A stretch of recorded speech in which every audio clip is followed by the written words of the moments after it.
नमस्कार।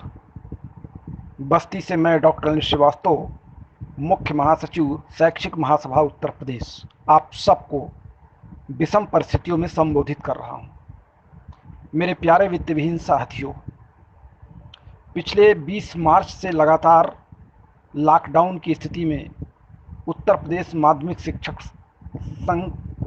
शिक्षण संस्थान बंद चल रहे हैं और राज्य सरकार ने अभी अगले आदेश तक इन्हें बंद रखने का आदेश दिया है। सबसे बड़ी दिक्कत हमारे उन शिक्षक साथियों को है जो पिछले 20 मार्च से लगातार अपने घरों पर बैठे हैं और प्रबंध तंत्र ने उन्हें किसी तरह एन केन प्रकारेण कुछ थोड़ा बहुत फरवरी का और मार्च का मिला करके अल्प वेतन भुगतान किया।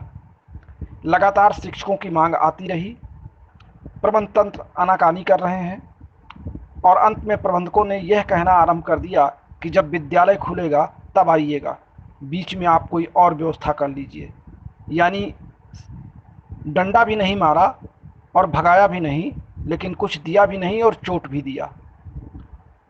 ऐसी दशा में हमारे वित्तविहीन लाखों शिक्षक साथी एक बैग सरकार के लॉकडाउन प्रक्रिया से बेरोजगार हो गए। जहां तक उत्तर प्रदेश सरकार की नैतिकता की बात है, बाल श्रमिकों को भी अभी कल सरकार ने 1200 रुपये और कक्षा 8, 9, 10 के बच्चों को 6000 रुपया वार्षिक देने का ऐलान किया। विभिन्न प्रवासियों को जो बाहर से आ रहे हैं उनको बेरोजगारी भत्ता देने का ऐलान कर दिया सरकार ने। उनको काम दे रही है, उनके खाते में 1-1 हज़ार रुपया डाल रही है।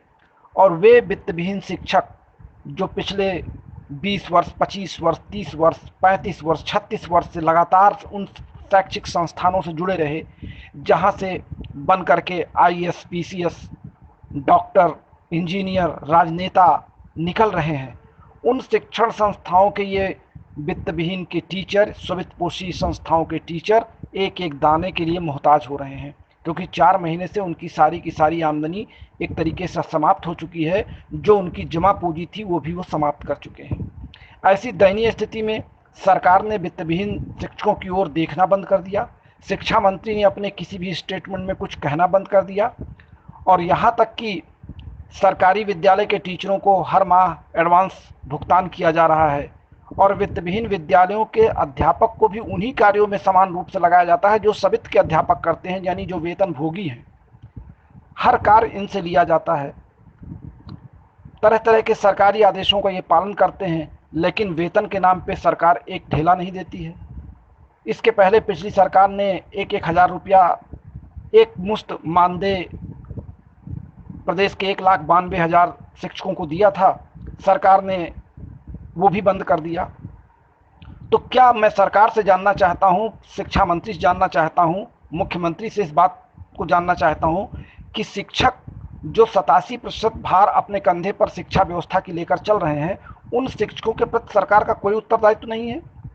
क्या प्रदेश की शिक्षा व्यवस्था इतनी लचर कर देने का मन बना लिया है कि आगे से ये शिक्षक उन विद्यालयों में पढ़ाने तो पहुंच नहीं पाएंगे, क्योंकि वो रोजी रोटी के लिए उन्होंने फावड़ा कुदाल उठा लिया है, मजदूरी करने को तैयार हो गए हैं। अपनी एमएससी, पीएचडी, बीएड की डिग्रियां लेकर के वो रद्दी के भाव में बेचने पर मजबूर हो गए हैं, खेतों में काम करने के लिए मजबूर हो गए हैं। क्या सरकार की नैतिकता इन शिक्षकों के प्रति कुछ भी नहीं रह गई है? यदि नहीं रह गई तो सरकार एक मुश्त इन विद्यालयों को बंद क्यों नहीं कर देती है? अगर सरकार के पास वित्तविहीन विद्यालयों में के टीचरों को कुछ देने के लिए नहीं है तो सरकार इन विद्यालयों को बंद कर दे।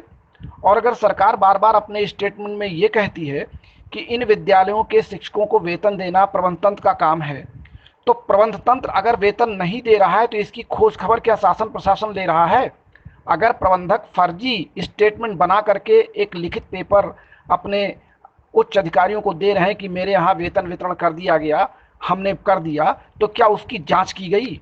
वेबसाइट पर सभी टीचरों का नाम है, नंबर है, मोबाइल है। सरकार ने ऐसा आदेश क्यों नहीं किया कि उनके खातों में पैसा डाल करके उसकी चेक स्लिप सबमिट की जाए डिवाइस कार्यालय में? सरकार ने इतने कड़े आदेश प्रबंध तंत्रों को क्यों नहीं दिया? मैं सरकार से फिर से मांग करता हूं कि अगर वो ये जिम्मेदारी प्रबंध तंत्रों पर छोड़ते हैं तो प्रबंधक को इस बात के लिए आदेशित करें कि वो शिक्षकों के खाते में पैसा ट्रांसफर करके उसकी ट्रांसफर स्लिप डिवाइस ऑफिस से अप्रूव करा करके सरकार को भेजे, निदेशालय को भेजे और अगर सरकार इस तरह का आदेश देने से बाध्य नहीं करती है तो सरकार अपनी नैतिक जिम्मेदारी को निभाए और इन शिक्षकों को अपने मद से, अपने स्रोत से, अपने सरकारी खजाने से इनके वेतन की व्यवस्था करे, इनके परिवार को जिलाने की व्यवस्था ले। और अगर सरकार इस पर नहीं सुनती है तो एक बहुत ही भयावह स्थिति इस पूरे प्रदेश में आने वाली है। शिक्षा व्यवस्था लड़खड़ा जाएगी और सारे टीचर बेरोजगार होकर के सड़कों पर आ जाएंगे। सरकार कृपया अपनी जिम्मेदारियों का एहसास करे और इन शिक्षकों को भुखमरी से मरने पर बचाए। इनके परिवार के अगर 1,92,000 शिक्षक ही सरकार मान रही है तो उनसे जुड़े प्रति व्यक्ति पर 10 मान ले तो 10 लाख लोग भूखों मरने की कगार पे हैं।